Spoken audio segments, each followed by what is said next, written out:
Hola chicos, muy buenos días. Tardes o noches, bienvenidos a esta primera edición del Café GIE. En el día de hoy tenemos el agrado de contar con la presencia del ingeniero José Manuel Gómez, quien es egresado de la Universidad Continental. Y también es el expresidente del capítulo GIE, quien resucitó el capítulo de las cenizas como el gato Fénix. ¿Qué tal, José? ¿Cómo estás? ¿Cómo están, amigos? Buenas noches.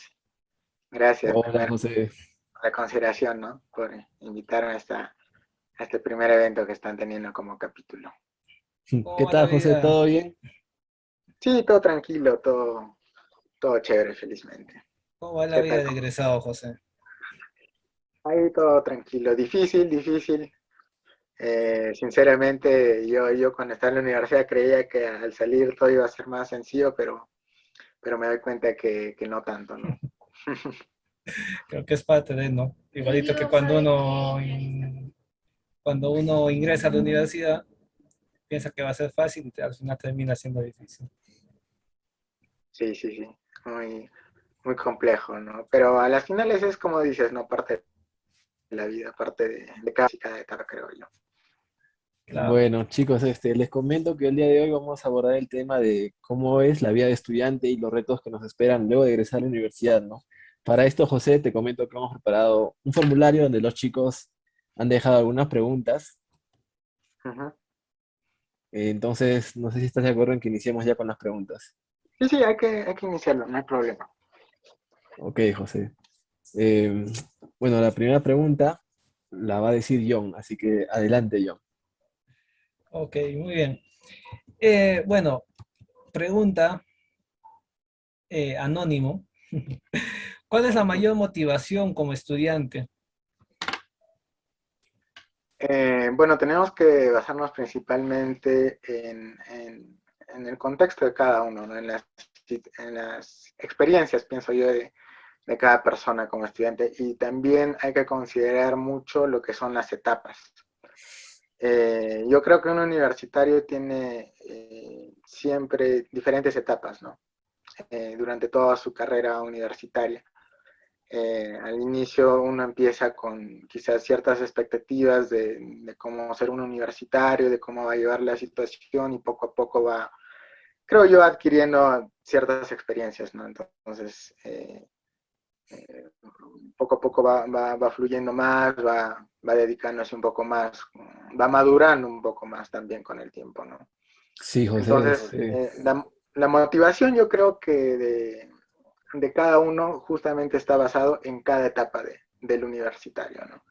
Por ejemplo, como una experiencia podría decir que muchas veces, en toda carrera en sí, ¿no? Tienes altos, tienes y bajos, ¿no? La carrera universitaria no es siempre es ir como un hacia arriba. carrusel. Claro, Sub y baja. exactamente. Entonces, hay momentos donde, pucha, vas a estar recontra bajoneado, hay momentos donde estás motivado al 100%, entonces eh, es un sube y baja, ¿no? Los días No, sin no que siempre se tienes trata. que dormir, te amaneces. Claro, hay días donde, pucha, tienes que trasnocharte, ¿no? Aunque sinceramente yo he tratado de que en toda mi carrera no me suceda, o quizás he evitado, más que tratado, ¿no? He evitado que suceda, ¿no? Entonces, pero sí, también me ha tocado trasnocharme, me ha tocado pasar por circunstancias un tanto difíciles, pero también me ha tocado vivir circunstancias buenas, ¿no? Bueno, Yendo, José, ¿tú piensas que el ejercicio te puede ayudar en cierta manera a manejar esos momentos donde te sientes desmotivado, con ganas de dejar la universidad así como que ya no doy más? ¿Y tú ¿O crees que qué, las actividades físicas te puedan ayudar un poco a hacer o qué deporte y otro esto? consejo para superar todas esas desmotivaciones? claro, de cierta manera la actividad física es buena, ¿no? El hecho de relajarnos un poco. Ahora, en este aspecto, puntualizando un poco, sí creo que hay mucha gente que descontextualiza, ¿no? Por ejemplo, el hecho de que ya estamos en la universidad, piensan que ya nos dedicamos netamente a estudiar y estudiar y estudiar, pero la parte social también es importante, ¿no? Y en este caso, por ejemplo, realizar actividades físicas, actividades sociales, qué sé yo, diferentes actividades que te ayuden a manejar tu vida de una manera equilibrada, sobre todo, es bueno y te ayuda mucho, ¿no? Y como digo, Claro. quizás esto se descontextualiza porque hay gente que cree que entrar a la universidad se trata solamente de estudiar y dedicarse al 100% en la universidad, ¿no? Pero la etapa del universitario es compleja y es grande, sobre todo, ¿no? Entonces, tenemos que saber equilibrar en ese aspecto. La vida universitaria como tal, como estudiante, pero no dejar de lado la vida social, porque a las finales se complementan. Tú no puedes simplemente dedicarte a estudiar al 100% y dejar de lado tu vida social, porque a las finales las relaciones interpersonales te ayudan mucho, pues, a las finales en tu etapa profesional ya hablando, ¿no? Como dijo el maestro, sí, Claro. hay tiempo para todo, ¿no? Para entrenar, para comer, para jugar y para trabajar. Exacto, y yo. Por ejemplo, Bueno, ahorita, Fritz, no sé, ¿tú cómo te sientes, por ejemplo, eh, en, en tu En la etapa universidad. universitaria? ¿Has tenido algunos problemas? bueno, personalmente problemas yo nunca tuve en la vida universitaria. Y bueno, es como tú dices, ¿no? No siempre es estudio, estudio, estudio. A veces hay que complementar con otras actividades. Recuerdo que una vez un docente, Félix Villavicencio, que espero que se encuentre muy bien, un saludo, ingeniero Félix, nos comentaba que es importante que como estudiantes desarrollemos otras actividades, como dice José, el ejercicio, también puedes sacar una licencia, aprender a tocar la guitarra y muchas otras actividades que complementan tu vida estudiantil, ¿no? Claro, es importante, ¿no? Definitivamente es importante saber equilibrar tu vida universitaria como estudiante, pero también en muchos aspectos, ¿no? Porque al Sí, final es José. siempre todos esos aspectos te van a ayudar. Ok, José, ahora, mira, yo sé que tú eres muy interesado en el área de estructuras, ¿no? Entonces, aquí hay una pregunta que nos dice, ¿qué libro recomiendas para análisis estructural, para iniciar con el curso? Bueno, yo particularmente aprendí mucho del análisis estructural con el libro del ingeniero Gianfranco Tassi, que es un ingeniero que enseña en la Católica. El Uf, libro lo publicó ya hace unos cuantos años y es bastante bueno y es bastante interactivo y sobre todo tiene, yo creo que los ejemplos adecuados que te permiten aprender de una manera más dinámica los temas, ¿no?, del análisis estructural. De Creo hecho, que aprendí además, bastante con... creo que además Otasis también tiene cursos para los cursos, bueno, más adelante, ¿no? Como para análisis 2 Ujú. concreto, Sismo también Sí, creo que tiene. exactamente.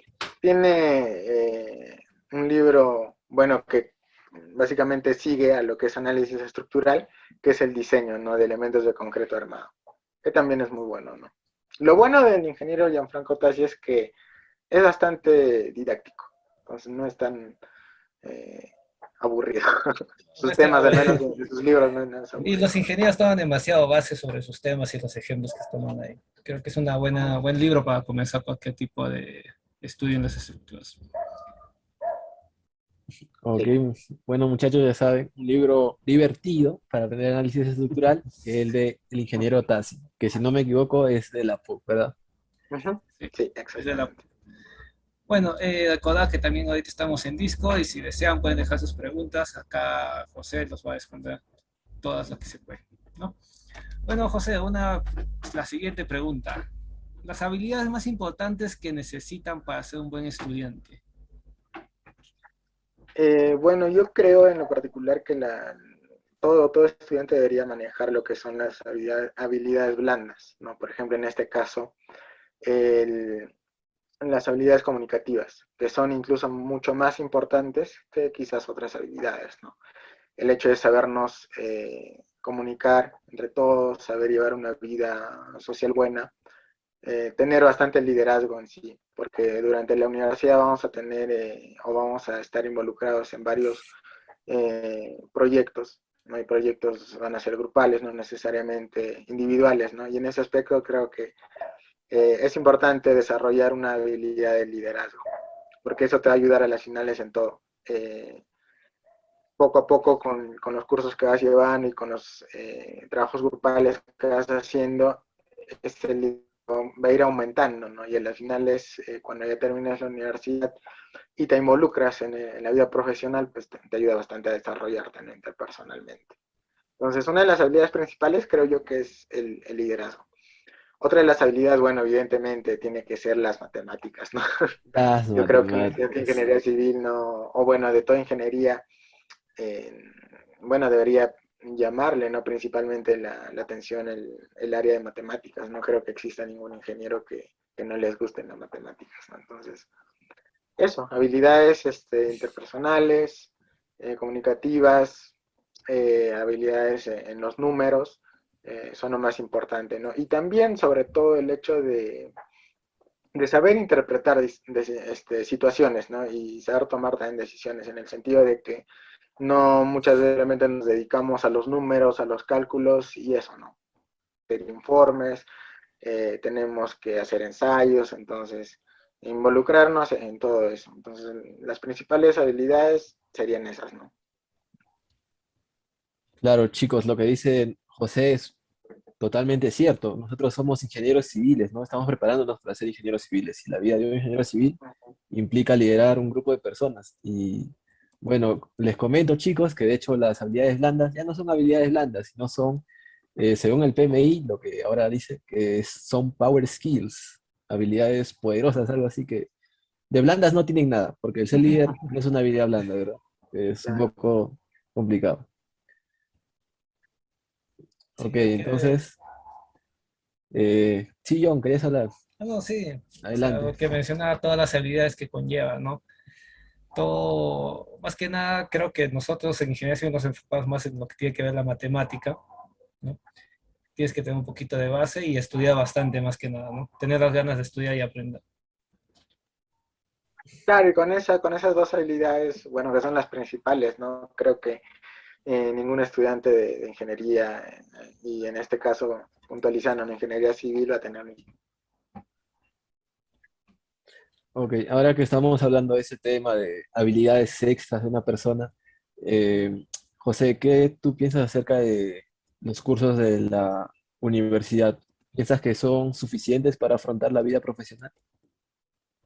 Creo que la universidad, bueno, como todas las universidades, desarrollan una malla en la cual un estudiante o una persona, en este caso universitaria, va obteniendo, ¿no? Diferentes conceptos que le van a ayudar a aplicar pues, en su vida profesional. Más que bases, ¿no? En este caso. Entonces, los cursos son buenos, los cursos de hecho que dicta la universidad, en este caso la Universidad Continental, te permiten desarrollarte de una buena manera en la cual tú puedas después especializarte mejor, ¿no? Pero ya con una base bastante fuerte. No son suficientes, si bien es cierto, en la vida hay que seguir preparándonos y estamos entrando a un mundo bastante competitivo, entonces si solamente nos limitamos a tener los cursos que vamos en la universidad y vamos a querer involucrarnos en la vida profesional solamente con esos cursos, pues obviamente vamos a estar un poco eh, perdidos, ¿no? En este caso. Yo pienso que sí son importantes, te dan una base muy fuerte, pero también es necesario seguir especializándote, seguir estudiando más, ¿no? Y ya con esa base, creo que cualquiera lo podría hacer, porque en sí la universidad nos da una muy buena base. O sea, nos da una muy buena base en la cual a nosotros nos permite obtener más conocimientos posteriores, post-universidad, pero las obtenemos de una manera bastante fácil, porque entendemos de qué están hablando, de qué tratan esos cursos, ¿no? Entonces, eso. Creo que eso también se aplicaría a la vida universitaria, en la parte cuando tienes que aprender algún tipo de programa. O sea, bueno, que lo aprendas antes de llevar el curso, porque si no, cuando te dejan al lado, estás volando con el curso, los trabajos y te pierdes totalmente. Claro, en este caso, por ejemplo, ¿no? En lo que comentas, ¿no? Sería bueno El SAP, el ETAPS. exactamente el SAP, el ETAP, ¿no? Por ejemplo, sí, de hecho llevamos los cursos nosotros, muchas veces nos dejan trabajos ligados a la aplicación de esos programas, pero nadie nos enseña, ¿no? A usar esos programas. O bueno, no todos los docentes, ¿no? De Hay hecho, algunos, hay algunos que sí enseñan, ¿no? Por ejemplo, el ingeniero Monteagudo, ¿cuál es su nombre? Me olvidé el nombre. Eh, No me acuerdo. el apellido es Monteagudo, pero me olvidé el nombre del Creo que es ingeniero. Roberto. Roberto Monteagudo, no es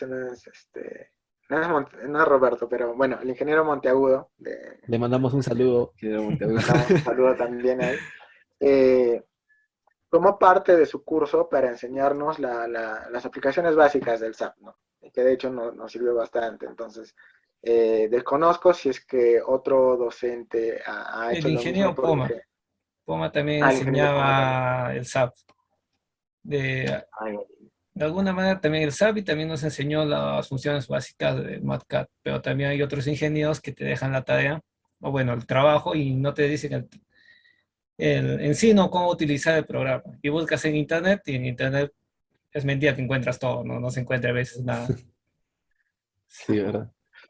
sí, exacto. Entonces, como menciono, ¿no? Hay docentes que sí tienen esa iniciativa de enseñarnos algunos programas, pero hay otros que no lo hacen, y no porque no quieran, sino porque la malla, quizás dentro de la malla no esté, o dentro del sílabo, ¿no? Del curso, no esté el hecho de enseñar esos programas. Pero sí debería ser bastante esencial, ¿no? Que nosotros podamos aprender durante la carrera más que después, ¿no? Porque después también ya se vuelve un poco complicado.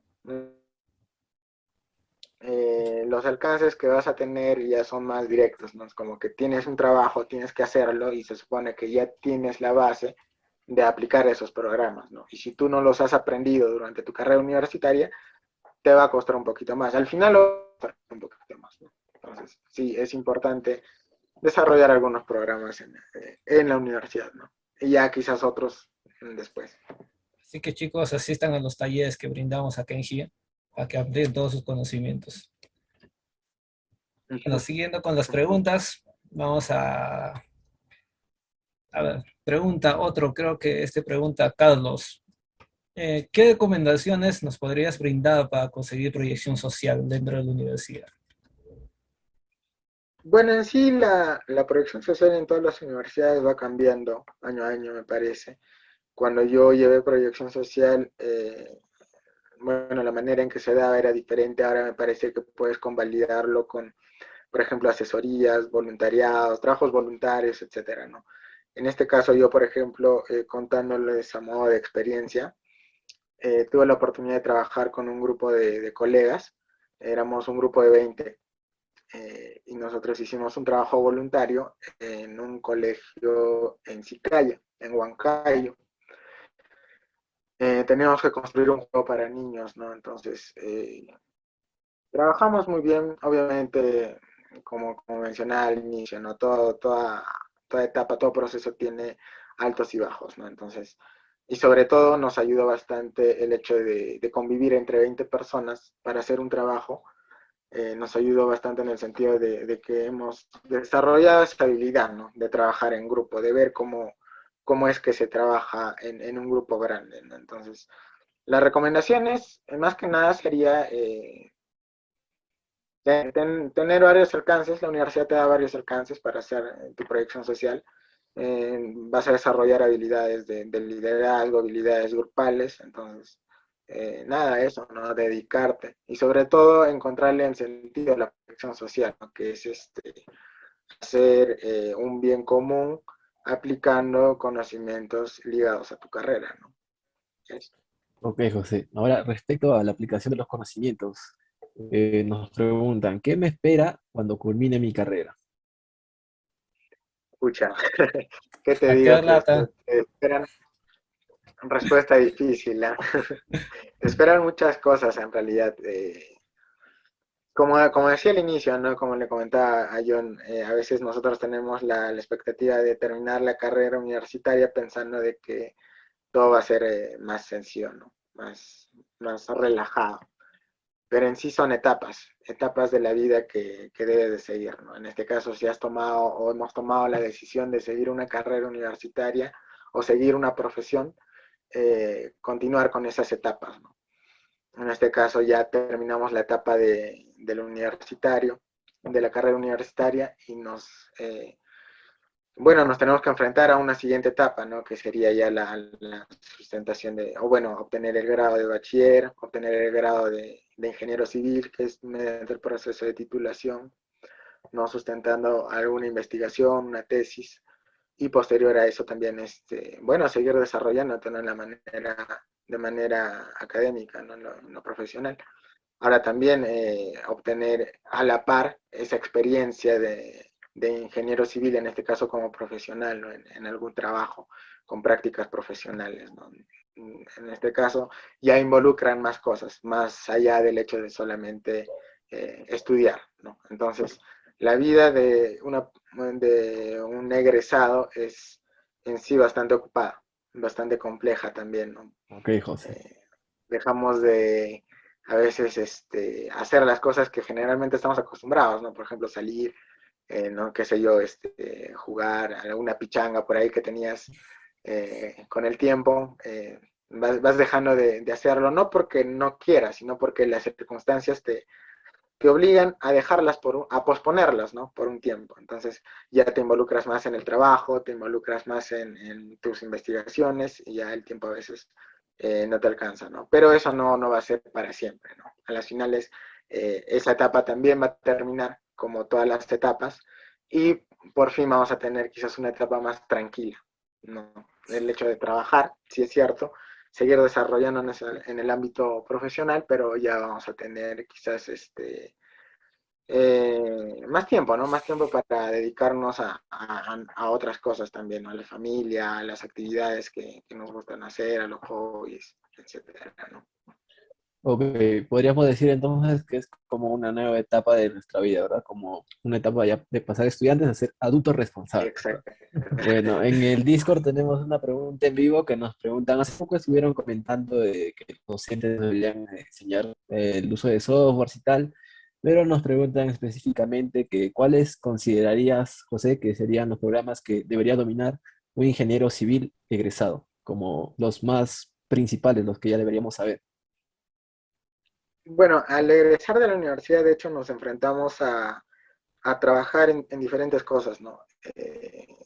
Si bien es cierto, la universidad nos lleva por un camino de tomar una especialidad, en este caso puede ser gestión, carreteras o edificaciones, a las finales creo que es parte de un profesional conocer de todo un poco, ¿no? Si bien es cierto, después, con los años, te vas a llegar a especializar en alguna rama, creo que al iniciar una carrera tienes que agarrar de todo un poco. Y de todo un poco me refiero ahora un rato, ya, me refiero a involucrarte en los proyectos de saneamiento, en los proyectos de carreteras, puentes, edificaciones, gestión, etcétera, ¿no? Entonces, los programas fundamentales, creo yo, son, por ejemplo, en el área de costos y presupuestos, dominar bastante lo que es el S10, el Excel, sobre todo. Creo que el Excel es el programa que la mayoría de profesionales, no solamente ingenieros, usan, ¿no? Es un Está en la programa mano. bastante claro, está a la mano, te resuelve bastantes cosas, es bastante didáctico, ¿no? Además que es De gratuito aplicarte a también cuando algo. estás comenzando. Claro, exactamente, ¿no? Entonces, el S10, el Excel en la parte de presupuestos podría darse, en la parte de modelamiento estructural podría ser el ETAPS, el SAP 2000. Por ahí, si te involucras un poquito más también en lo que es la gestión o la aplicación de la metodología BIM, que es una metodología que se está aplicando ahora en los últimos tiempos, podría usarse también lo que es el Revit para estructuras, ¿no? Y si por ahí te gusta el diseño y quieres también complementarlo un poco más con tu carrera, podría darse lo que es el Revit en arquitectura, ¿no? Entonces, creo que son los programas fundamentales. Y yo creo, y nuevamente repito, más que nada depende de la especialidad a la que te estás involucrando. En mi caso, por ejemplo, en estructuras, yo me limito más en lo que es el S10, por ahí, el SAP y el ETAPS, ¿no? Pero también sé que, o tengo entendido que para las otras especialidades también hay programas buenos, ¿no? Por ejemplo, en la Canales, me parece que el ARGIS, para lo que es cuencas, etcétera, ¿no? Todo Entonces, lo que tenga que ver con el Civil hidráulica. 3D, ¿no? el Civil 3D te ayuda bastante en lo que es Topografía. diseño de carreteras, ¿no? El AutoCAD también, o sea, de hecho el AutoCAD es bastante importante porque lo aplicas en todo momento, ¿no? Y ya, esos serían los programas esenciales. El MATCAD también, para que hagan sus El diseños MATCAD, rápidamente. exactamente, el Es más MATCAD, ¿no? dinámico que el Excel, además. Sí, sí, bastante dinámico y sobre todo te da cierto orden, ¿no? Es como que más ordenado Claro. y claro, evidentemente cuando tú vas a tener que sustentar algunos cálculos, el MATCAD te permite pues sustentarlos de una manera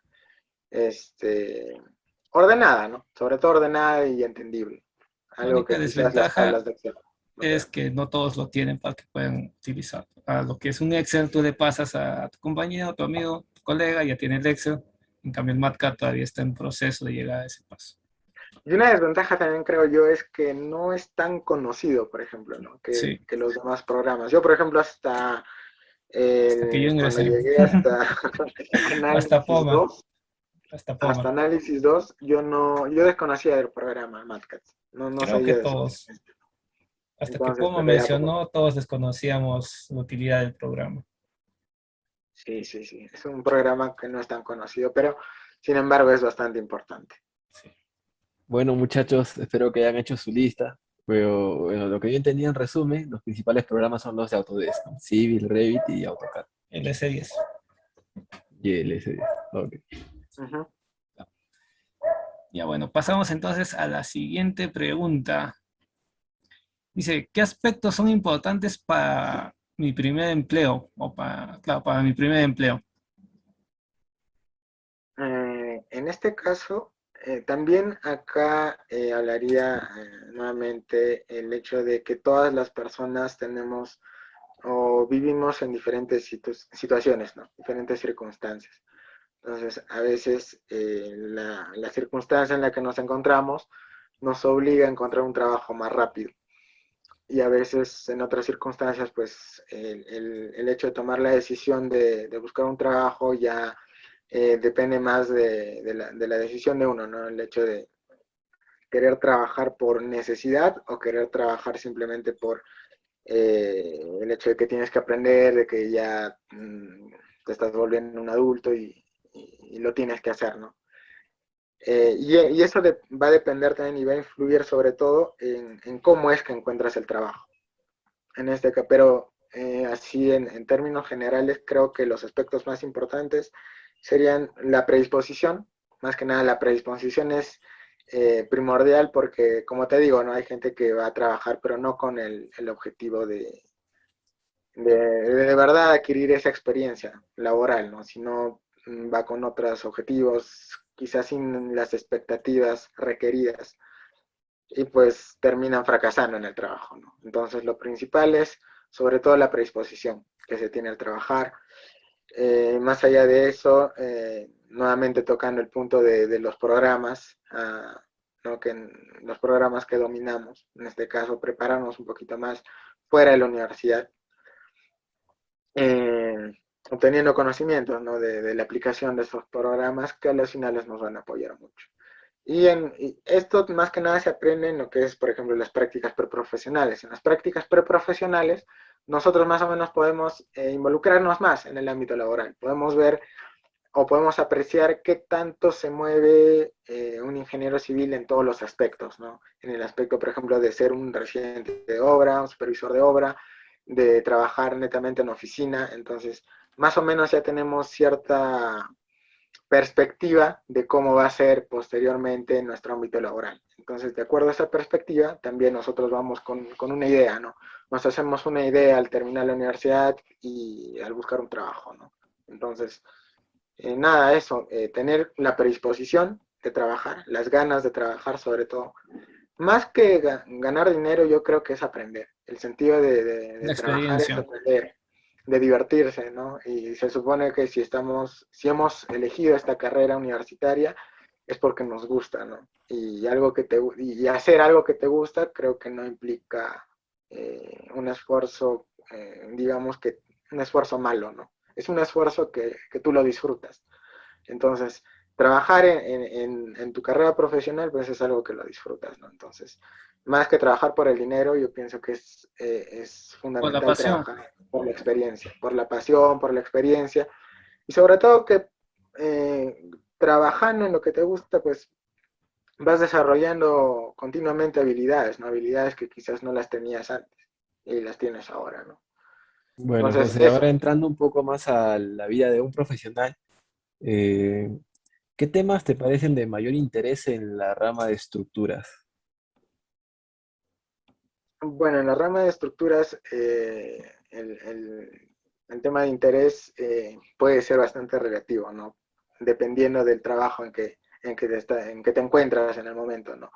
Hay proyectos donde requieren más de lo que es bueno, las especialidades en este caso, ¿no? Especialidades en lo que es ejecución, en lo que es residencia, en lo que es trabajo netamente de oficina, ¿no? En el caso de las estructuras, creo yo que bueno, aprender netamente lo que es el modelamiento, ¿no? Y sobre todo los conceptos básicos de lo que es el análisis estructural y el diseño de elementos estructurales, ¿no? En el caso de, netamente, nos guiamos a la rama de estructuras, ¿no? Nuevamente repito, el dominio de los programas, el programa sobre todo del ETAPS y el SAP 2000, el dominio bastante de lo que es los conceptos de análisis estructural, los conceptos de diseño de elementos de concreto o de elementos de albañilería, dependiendo de los sistemas en que tú estés construyendo en el momento. Y más que todo, creo que también es la aplicación de los conocimientos que tenemos sobre la norma, el Reglamento Nacional de Edificaciones. Entonces, se involucran los tres, se relacionan y complementan los tres. Los conocimientos en diseño de elementos, los conocimientos de análisis estructural y lo fundamental y creo que lo más importante de estos tres, la aplicación del Reglamento Nacional de Edificaciones, ¿no? En la parte de estructuras.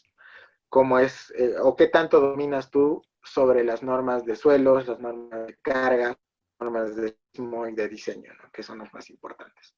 Entonces, esos tres son fundamentales en el trabajo en el que te encuentres. O nuevamente repito, basándonos o yéndonos por la rama de estructuras, porque tengo entendido también que en las diferentes otras ramas, ¿no? De carreteras, de por ahí gestión, también se involucran otras cosas. Claro, Claro, José. claro, yo también pienso lo mismo, José. Lo principal creo que más que nada son las normas, ¿no? Porque son en base a todo eso. Y está actualizándonos cada vez que se actualizan todas las normas y estar al pendiente qué se ha modificado y qué se ha modificado todos esos puntos, ¿no? Bueno, pasamos a la siguiente pregunta que nos están mandando igualmente desde Discord, la gente nos está comentando todo.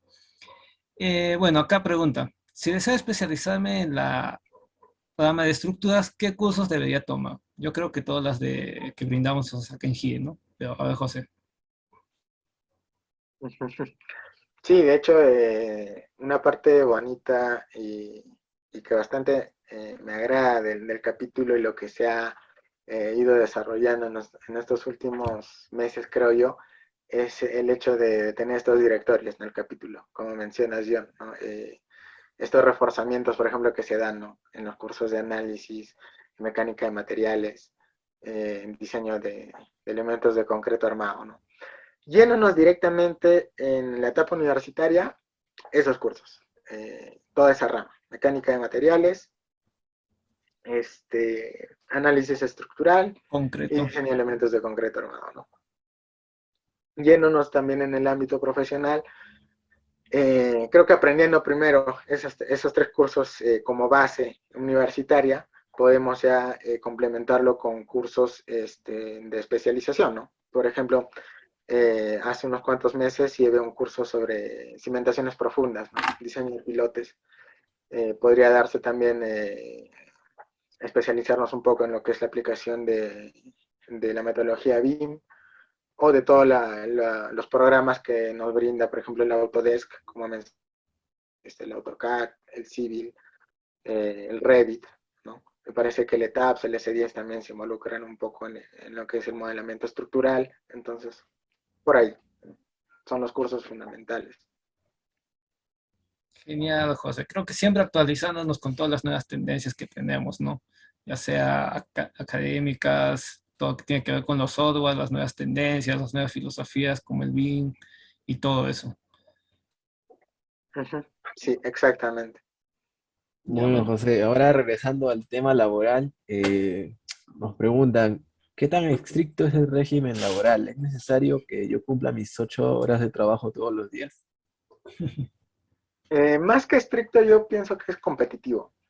El ámbito laboral que nos involucra no solamente a los ingenieros civiles, sino a todas las carreras, creo yo, nos está volviendo personas más competitivas, ¿no? Y eso es bueno.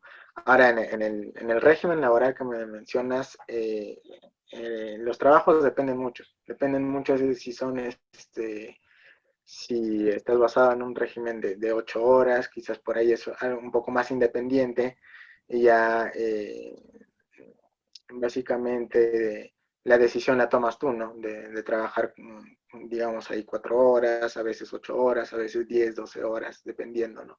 Entonces ya va a depender mucho de las circunstancias en que te encuentres en el trabajo, ¿no?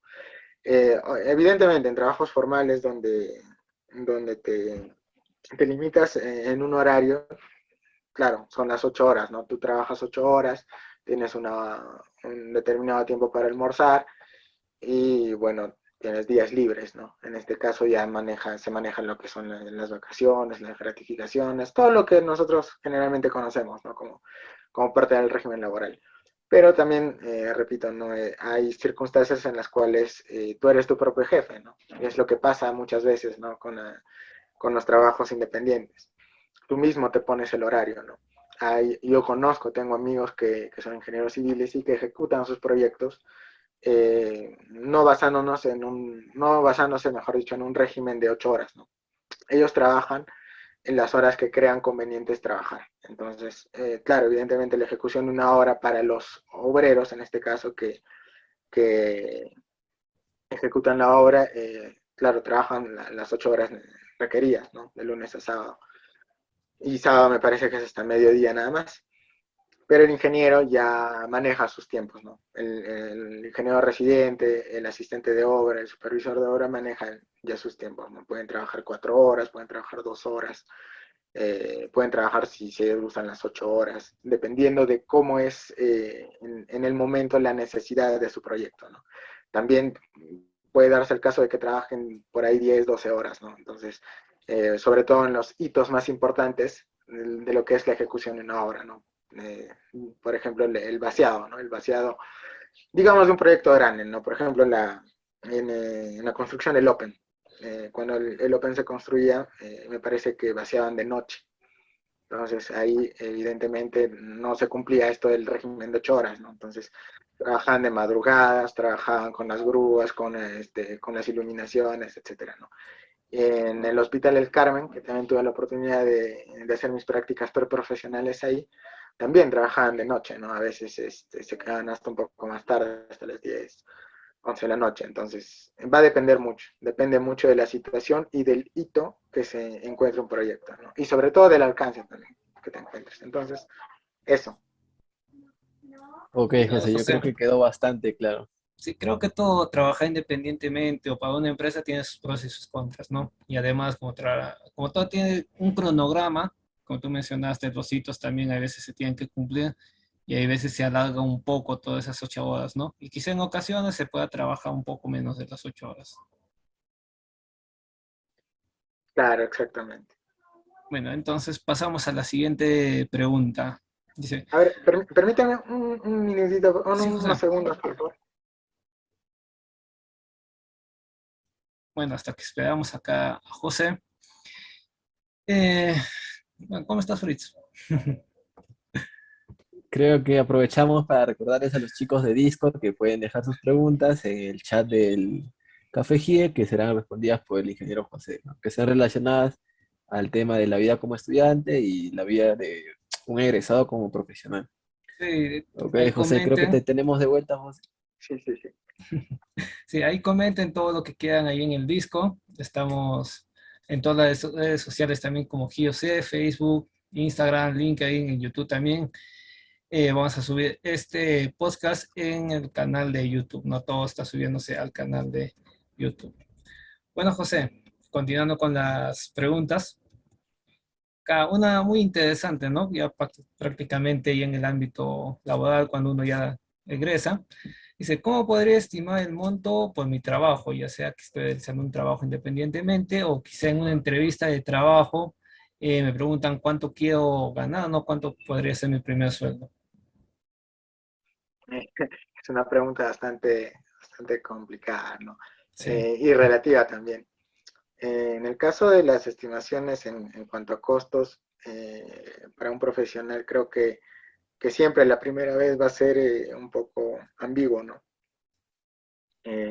Vamos a tener el hecho de desconocer cuánto deberíamos cobrar nosotros por nuestro servicio. Y creo que principalmente va a basarse de la situación en la que te encuentres, ¿no? Yo creo que cuando postulas tú a un trabajo, primero tienes que ver su clima laboral, ¿no? El contexto en el que se encuentra, si es organizado, si tiene sobre todo este, un ambiente en el cual tú puedas desenvolverte, ¿no? En este caso, ya viendo cómo es la situación y el contexto de la empresa a la cual tú estás postulando, pues evidentemente vas a poder escoger cuál va a ser tu propuesta laboral, ¿no? Que es lo que generalmente te preguntan. Para un ingeniero civil egresado, creo yo que, bueno, evidentemente va a tener que ser un poco más del sueldo mínimo, ¿no? Pero eso ya va a tener que ser conversado, obviamente, con la persona que te está entrevistando, ¿no? No simplemente es como que te preguntan cuáles son tus pretensiones y con esa pretensión que tú tienes se quedan. Es un negocio al final, es una negociación, ¿no? Te preguntan cuánto quieres ganar y ellos también te responden cuánto están dispuestos a ofrecer, ¿no? Entonces, es una negociación que al final se hace. Y va a José, depender, pero como ¿tú digo, piensas que te contraten cuando ofreces un menor precio? O sea, cuando ves que tienes competencia y tú vas a Ese es un tratar de menor conseguir ese precio. trabajo. Exacto, te ofreces hacer el mismo trabajo, pero por un menor precio. ¿Qué piensas acerca de eso, José? mira, cuando nosotros egresamos, muchas veces no desconocemos del precio que deberíamos nosotros cobrar y sobre todo por la gran cantidad de diferentes trabajos que podemos realizar, ¿no? Como ingenieros civiles o como egresados en este caso. En mi caso, por ejemplo, yo todavía no puedo decir que soy un ingeniero civil independiente, que puedo tomar decisiones, etcétera, ¿no? Yo ahorita estoy en una condición todavía de asistente en ingeniería, ¿no? Entonces también tengo que conocer cuáles son mis limitaciones, pero sin dejar de lado también conocer las habilidades que yo tengo, ¿no? Como profesional en este caso. Entonces, primero, creo que esto ya es con la experiencia, ¿no? Con la experiencia trabajando vas a poderte dar cuenta de que vas a cotizar muchos precios, ¿no? Tú mismo vas a cotizar lo que es, por ejemplo, no sé, diferentes trabajos, qué sé yo, un ejemplo, un cálculo estructural, ¿no? Cuánto, por ejemplo, un ingeniero civil debería cobrar por un modelamiento estructural, por una memoria de cálculo, por todos los requerimientos que te piden de manera formal para un cálculo estructural. Entonces tú cotizas entre varios precios y ya te vas dando cuenta de cuál es un estimado de precios, ¿no? Hay ingenieros que cobran bastante caro, de un precio bastante elevado de lo que realmente deberían cobrar. Hay profesionales también que cobran precios bastante bajos. Entonces, en esa cotización tú te das cuenta de cuál debería ser el precio, ¿no? A ver, pongámonos un ejemplo bueno, que no sea real, ¿no? De la ejecución de algún pequeño proyecto chiquito, ¿no? Tienes 3 cotizaciones, una cotización o 5 cotizaciones, ¿no? Una cotización que te cobra 10,000 soles, unas 3 cotizaciones que te cobran entre, no sé, digamos 6,000, 7,000, 5,000 y una cotización que te cobra 2,000. Mucha gente creería que, claro, tú optas por ir a la cotización de 2,000, ¿no? Es lo más lógico, dirías tú, ¿no? Es lo más barato, es lo más lógico. ¿no? O creerías también, por el contrario, que el que te cobra 10.000 es el que mejor te va a hacer el trabajo, pero no muchas veces sucede así.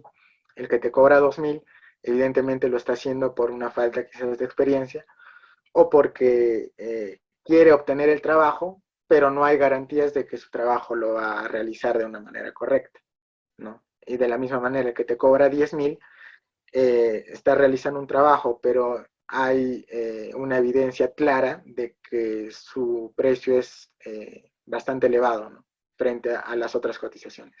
Entonces ya tienes otras 3 cotizaciones de 6.000, 5.000 y 7.000 que vas a poderlas manejar y escoger. Y lo mismo pasa cuando tú te presentas a un trabajo o cuando tú, no sé, qué sé yo, te involucras en lo que son las licitaciones, ¿no? No cobrar por encima de los demás, porque evidentemente no te van a escoger. Y también, nuevamente repito, tienes que ser consciente de las limitaciones que tienes, pero también de las virtudes que manejas, ¿no? Y tampoco cobrar muy barato, porque cobrar muy barato es no saber valorar lo que eres, ¿no? La calidad de profesional que eres en este caso. Claro, José, tienes razón. Uno hay que saberse valorar, ¿no? Pero yo creo que los chicos que recién están estudiando deberían enfocarse más en desarrollar otras habilidades, ¿no? En vez de preocuparse por el sueldo, creo yo. Porque Claro, como y mencionaste, como repito, ajá, y como repito, ¿no? Esto ya poco a poco se desarrolla con la experiencia. Yo no puedo decir que soy un experto en este caso, yo también soy bastante inexperto, entonces, pero me voy dando cuenta poco a poco con la poquita experiencia que quizás puedo tener de cómo es que se desarrolla la gente, sobre todo en este ámbito profesional, ¿no? Cómo son las negociaciones que se hacen, cómo son los tratos que se hacen, ¿no? Entonces, como tú dices, ¿no? Para los estudiantes, enfocarse en lo que son los estudios, enfocarse en lo que es su carrera universitaria. Y para los egresados, poco a poco, no es el hecho de quemar etapas, ¿no? Poco a poco. La claro, experiencia te da mucho. Todo se va aprendiendo poco a poco y ya vas viendo todo lo que dijiste, ¿no? Las cotizaciones y los precios y a qué va, ¿no? Desde un precio bajo hasta un precio alto, ¿no? Y creo que de este tema nace la siguiente pregunta también que lo va a realizar Fritz. bueno, José, esta pregunta creo que ya va a ser la última, porque también la pregunta es un poco amplia. Creo que te va a tomar un poco de tiempo.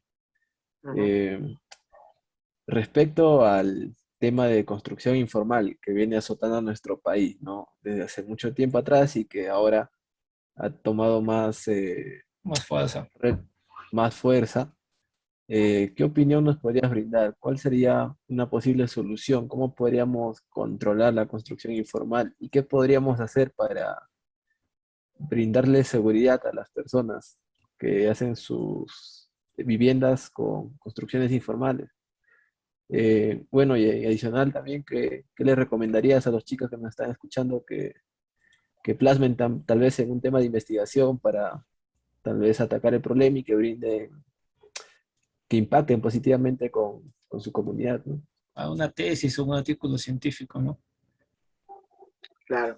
A ver, las construcciones informales yo creo que nacen principalmente por un desconocimiento de la gente en cuanto al hecho de construir una vivienda, ¿no? Mucha gente desconoce de la importancia que son los profesionales, en este caso involucrados, ¿no? En las construcciones, que son los arquitectos y los ingenieros civiles. Mucha gente desmerece un poco en general todas las carreras, ¿no? La gente por la simpleza de la situación trata de buscar el camino más fácil, no solamente en las construcciones, sino en todo, la verdad. ¿No? Cuando se requiere de la habilidad de un contador, eh, rechazan quizás el trabajo del contador por desmerecer, en este caso, al contador y pensar que su trabajo lo puede hacer esa misma persona, ¿no? Igual en el caso, por ejemplo, de un médico, ¿no? Hay mucha gente que se automedica porque muchas veces no tomamos con mucha importancia, en este caso, los síntomas o las enfermedades que podamos tener, ¿no? Y se basan en antecedentes para poder automedicarse. Entonces, no solamente pasa en la ingeniería, ¿no? En este caso, la gente está acostumbrada mucho a no darle importancia o la importancia que se merecen los profesionales en este caso. Y ahora, puntualizando en lo que es la construcción, igual, ¿no? Hay muchas personas que desmerecen el trabajo del ingeniero civil, quizás por desconocimiento, más que nada, ¿no? Piensan que el profesional te cobra caro porque simplemente quiere cobrarte caro, ¿no? O creen ellos que te están cobrando un precio que no deberían cobrarte. Claro, Entonces, y aparte yo creo que también piensan que el maestro puede hacer lo mismo, ¿no? Y me va a cobrar más Creen barato que porque no lo es haga el maestro. necesario que esté un especialista en ese ámbito, ¿no? Y también ahí va un poco lo que estabas hablando sobre los precios, que a veces las personas, porque hace un poco de dinero, no optan por un profesional y al final las consecuencias salen mucho más caras, ¿no? exactamente. Entonces, por ejemplo, al momento de construir la casa, ¿no? Una vivienda, como les digo, no valoran quizás o no le dan el valor necesario al profesional en este caso. No solamente al ingeniero civil, sino también al arquitecto, ¿no? Y pues piensan que contratando a un maestro, basándonos en el conocimiento y en la amplia experiencia que tiene el maestro, es suficiente. Pero en realidad los conocimientos que puede tener un maestro de obra son bastante empíricos. Todos los proyectos son diferentes, como sabemos, ¿no? Entonces, muchas veces los maestros de obra se basan en los conceptos empíricos que tienen, en la poca experiencia que pueden manejar en la parte técnica. En la parte ejecutiva pueden ser muy buenos, ¿no? En procesos constructivos, en lo que es lo de ellos, ¿no? Pero en la parte técnica quizás tienen muchas limitaciones.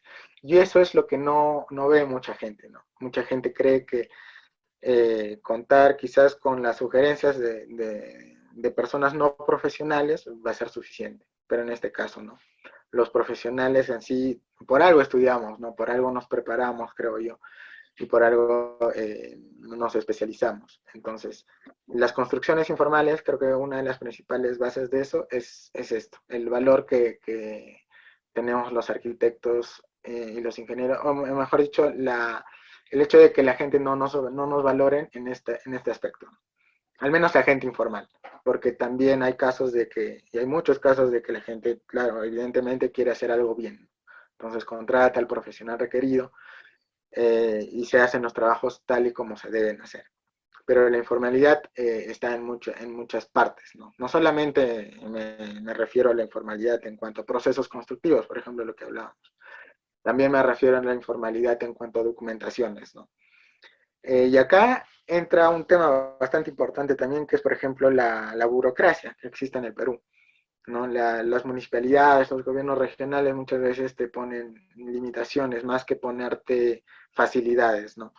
En este caso, trabajar con las municipalidades tiende a ser un poco complejo. Y en este caso, para evitar o para que un profesional o para que el dueño de una vivienda evite estas complejidades en cuanto a trámites y papeleos, deciden manejar sus proyectos de manera informal, ¿no? Me refiero a lo que son licencias, me refiero a lo que son autorizaciones, etcétera. Entonces la informalidad se da tanto eh, en lo que es técnico, ¿no? Y en lo que es también ejecutivo. Entonces, la informalidad está en todo.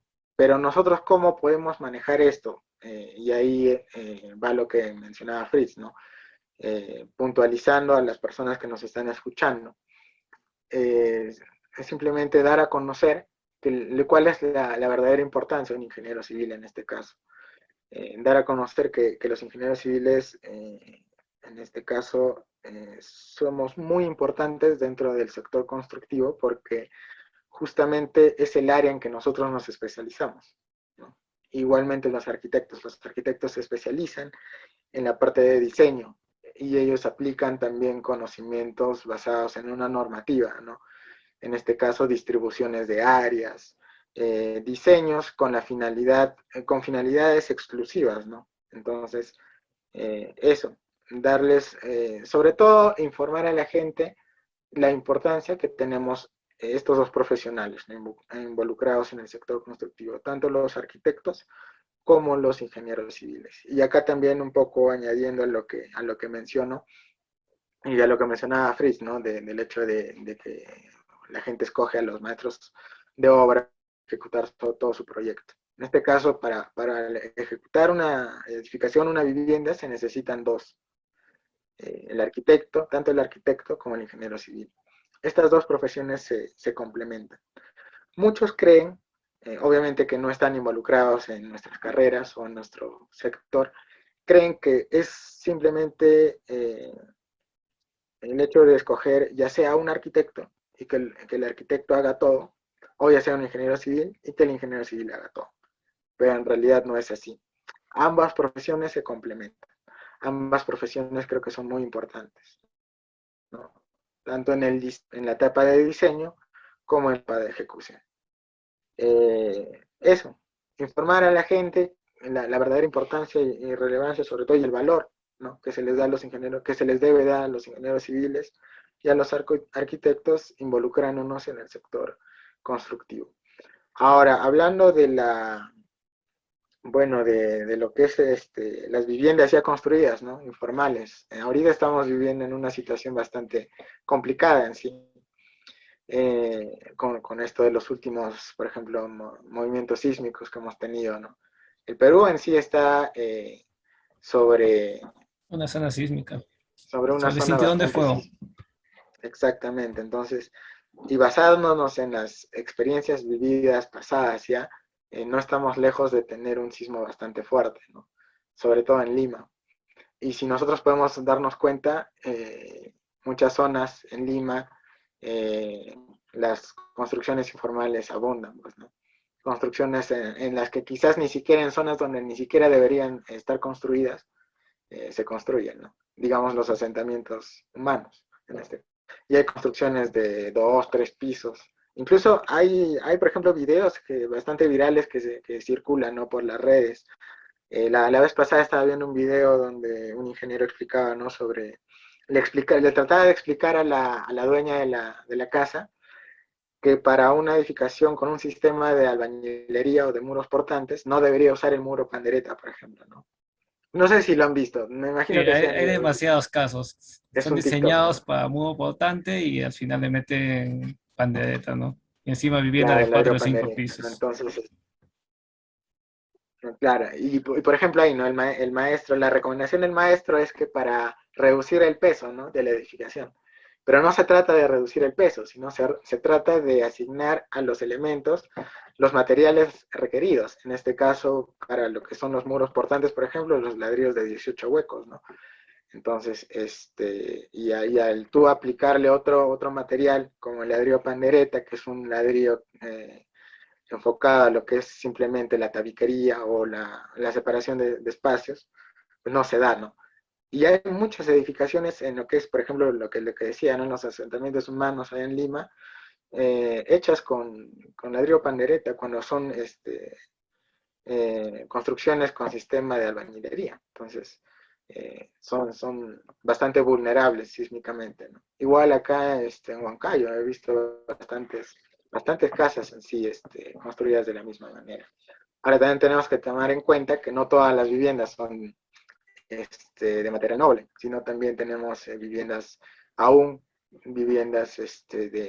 por ejemplo, de adobe, no de tapia, entonces, sobre todo en la parte de la sierra, ¿no?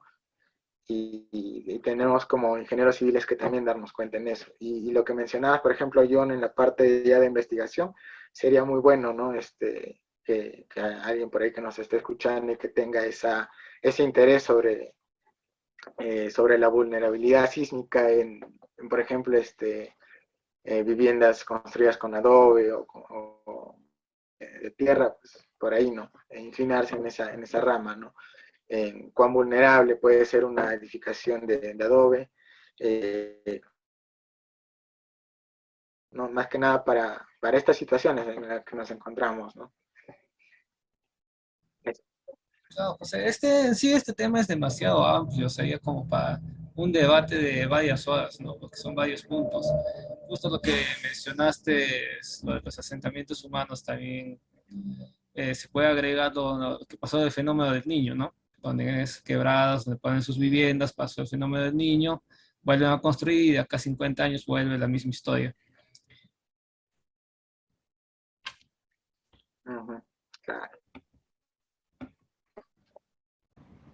Bueno, muchachos, finalmente, luego de haber escuchado todo eso, yo creo que es importante que se realicen más trabajos de investigación sobre la autoconstrucción en nuestro país, porque es un tema muy importante y que necesita ser solucionado, ¿no? Tal vez podríamos aportar de manera positiva a nuestras comunidades mediante la investigación de edificaciones autoconstruidas. Bueno, sin más que decirles, muchachos, creo que eso sería todo. Muchas gracias, José, por tu tiempo y por tu disposición a responder las preguntas. Y bueno, chicos, nos vemos en la siguiente edición de Café Gie.